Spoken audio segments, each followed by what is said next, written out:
Мен Айболат Олжерман, Қарағанды облысы Қарқаралы ауданы Абыз ауылының 27-ші негізгі орта мектебінің 2-ші сынып оқушысымын. Мұқағаныма қатайым. 3 бақытым.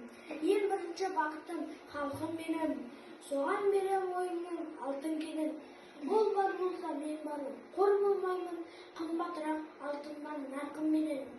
Ал екінші бақытым тілім менің, тас жүректі тілімнен тілімдедім.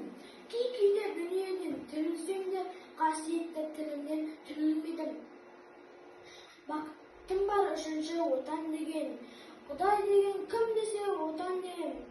Оты сөнген жалғанда жан басым ба, ойламай-ақ ақ келдағы отан деген.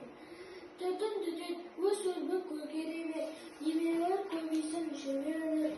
Жанында ұста жақсылық, күтпегейсін жақсылық, күтпегейсін от емес, оқ сұрасаң менен егер.